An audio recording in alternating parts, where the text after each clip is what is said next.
Hello friends, good morning. एक बार फिर से आप सभी का स्वागत है फ्यूचर मंत्रा बाय रुचि मैम पे। मॉर्निंग हो चुकी है, एक बहुत बड़ी अपडेट के साथ फिर से हम आप उपस्थित हो चुके हैं। तो सभी लोग लाइव आ जाइए और सेशन को ज़्यादा से ज़्यादा शेयर कर दीजिए। ये आपके सामने आपको दिख रहा होगा यूपी कांस्टेबल री एग्ज़ाम 2024। क्या 60,244 जो भर्ती है उसमें प्री मेंस एग्ज़ाम कैसे होंगे? क्या 2 एग्ज़ाम होंगे? आइए इसके बारे में बहुत ही बड़ी चर्चा हो रखी है और एक घोषणा भी हो चुकी है जो कि आपके बीच में हम लाने वाले हैं और आज हम लोग चर्चा करने वाले हैं उस पे। ओके गाइज़, तो आइए देखते हैं। अगर गाइज़ हम बात करें यूपी आपके कांस्टेबल री एग्ज़ाम की, ध्यान दीजिएगा। यूपी कांस्टेबल री एग्ज़ाम की अगर हम बात करें तो यहाँ पे आपको 2024 में जो कि आपने प्रचलित भर्ती है, आपने भर लिया है फॉर्म 60,244 पोस्ट के लिए। कितने के लिए? तो यहाँ पे सभी को पता होगा कि 60,244 पोस्ट के लिए आप लोगों ने अप्लाई किया है, जो कि एक प्रचलित फॉर्म है। गाइज, अब आपके मन में संशय हो रहा होगा, क्या एग्ज़ाम जो होने हैं, री एग्ज़ाम पैटर्न जो होने हैं, वो न्यू पैटर्न पे होंगे या फिर ओल्ड पैटर्न पे होंगे? आइए इसी के बारे में आज हम चर्चा कर लेते हैं और काफ़ी कुछ यहाँ से आपको क्लियर हो जाएगा कि एग्ज़ाम किस तरीके से होने वाले हैं। ओके, चलिए यहाँ पे देखते हैं। देखिएगा पॉइंट नंबर 7.8, ये आपके लिए बहुत इंपॉर्टेंट है, इस पॉइंट को अच्छे से पढ़िएगा। आइए हम लोग पढ़ते हैं और समझते हैं इसके बारे में। 4 लाख से ऊपर अभ्यर्थी हेतु टायर 2 यानी कि टीयर 2 यानी कि 2 स्तरीय परीक्षा अनिवार्य किया जा रहेगा। इसमें कम संख्या पर 2 टायर यानी 2 स्तरीय परीक्षा कराने का विकल्प चुना गया है। इसका क्या मतलब है? उत्तर प्रदेश जब से टायर 2 वाली खबर आई है, यानी इस शासनादेश आप देखे होंगे, मैंने कहा था कि ऑफिशियल वेबसाइट पर डाल दिया गया शासनादेश, ऑफिशियल वेबसाइट गवर्नमेंट इन पे डाल दिया गया है। आप यहाँ से देख सकते हैं, यहाँ पे कहा गया है कि क्या अब ये लागू होगा, यानी कि जो हमारी भर्ती है कितने पे? 60,244 पे, क्या इस पे भी ये लागू होगा, है ना? तो आइए यहाँ पे समझिएगा। 4 लाख से ऊपर अभ्यर्थियों हेतु अगर 2 स्तरीय परीक्षा अनिवार्य की जा रही है तो कम से कम परीक्षा का विकल्प चुना जाएगा। जैसे कि यहाँ पे आपको हम समझा रहे हैं, एक एक पॉइंट को अच्छे से समझिएगा क्या होता है और इसमें क्या होगा। एक होती है नियमावली, ध्यान से समझिएगा। एक होती है आपकी नियमावली।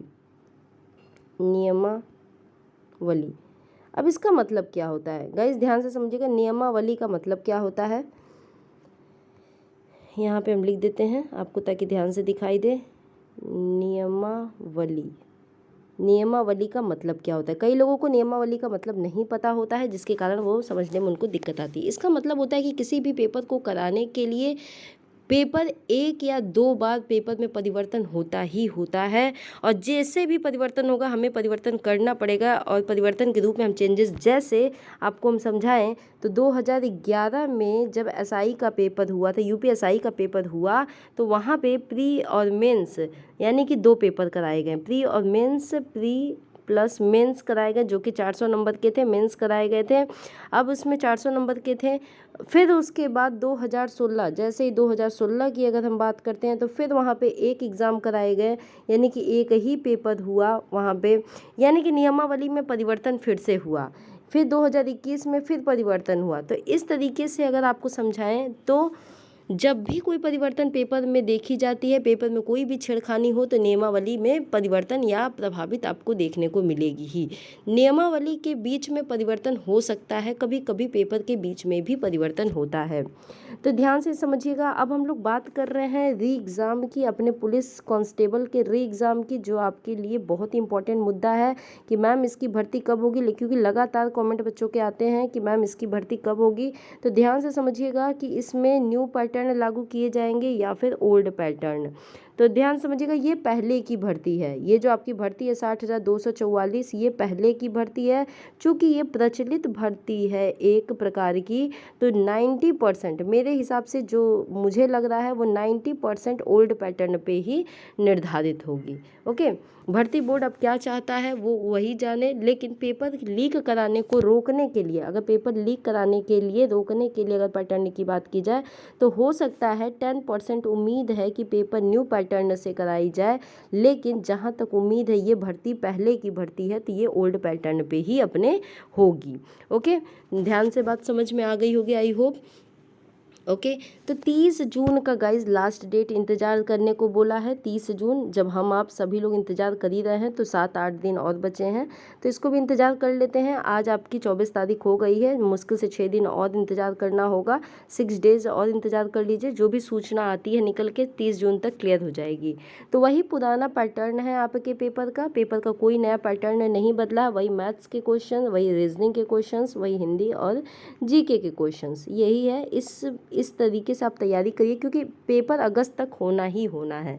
श्योर है तो कमेंट बॉक्स में कमेंट करके लिखिएगा, बताइएगा कि आपके मॉक टेस्ट लगाने में आपके कितने नंबर आ रहे हैं। गाइस, मॉक टेस्ट में आपके कितने नंबर आ रहे हैं कमेंट बॉक्स में ज़रूर कमेंट करिएगा। आई होप कि आपको री एग्ज़ाम से रिलेटेड कोई भी कन्फ्यूज़न नहीं रहा होगा। आप री एग्ज़ाम से रिलेटेड सभी चीज़ें 2024 से रिलेटेड सभी चीज़ें समझ चुके होंगे, यहाँ से जान चुके होंगे कि 60,244 पोस्ट जो भर्ती है, प्रचलित भर्ती, पुरानी भर्ती, इसे हम ओल्ड पैटर्न पे ही कराने के लिए तैयार हैं।